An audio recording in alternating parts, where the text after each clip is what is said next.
So now we're going to begin talking about the evolutionary domain. There's going to be 7 parts in this. There is no real introduction to it. We're just going to get right into it. But there will be an endpoint. So the seventh and final part of this, which will be the 10th part of the whole series, is going to bridge together the first previous 6 domains. So you can kind of see how this is structured.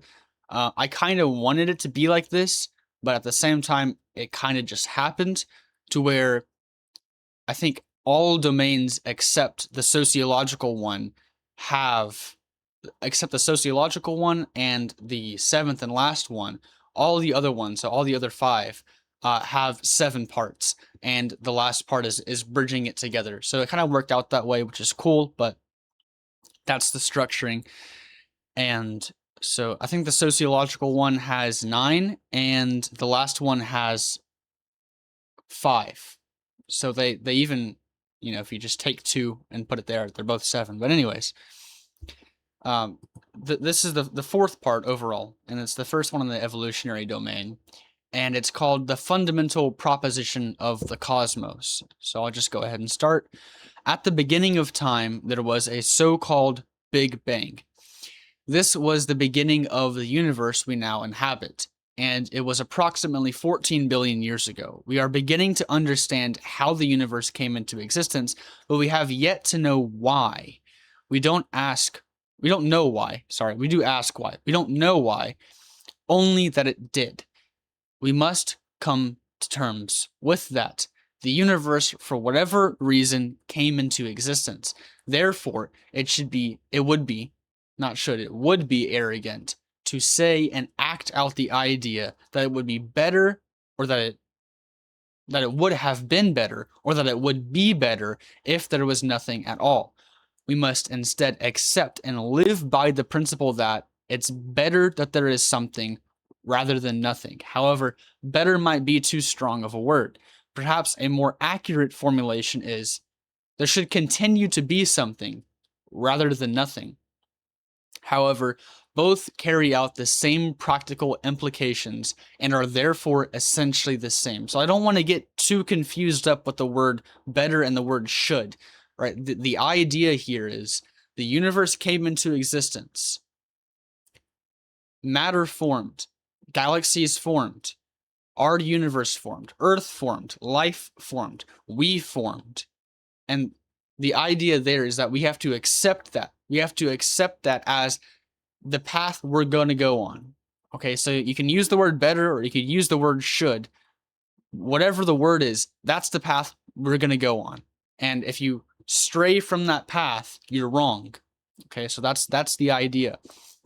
So the idea, because so I was reading the 2 journals. I haven't finished the second one, but I've read at least one journal and some of the other one of these 2 high school kids who shut up Columbine High School. Now, in my estimation, these 2 people were very bitter and resentful about their place in the social hierarchy.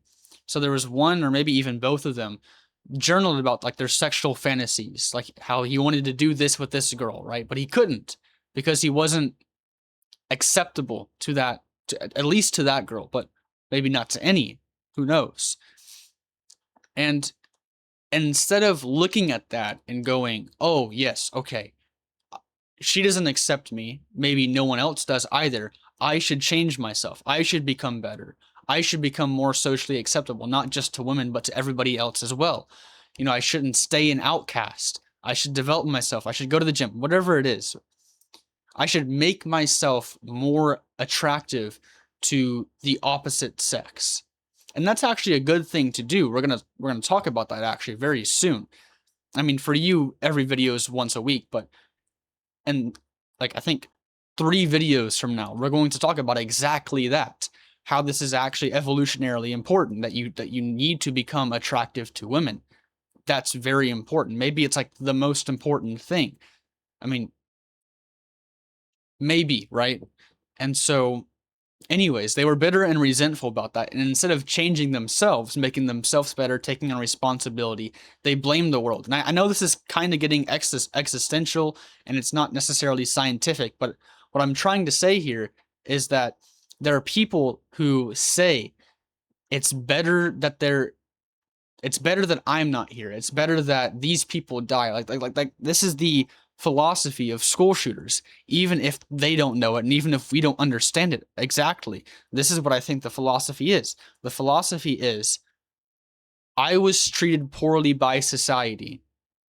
Society is not benefiting me. It's making my life worse. That's the idea. The idea is it's them, it's the world, it's the nature of reality of itself, it's God.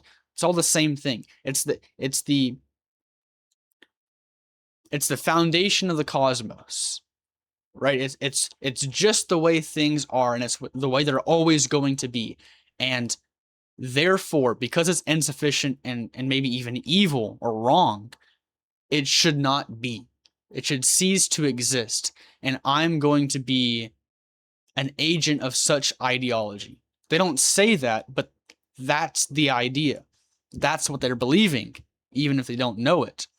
And what I'm trying to say with this is that that's wrong.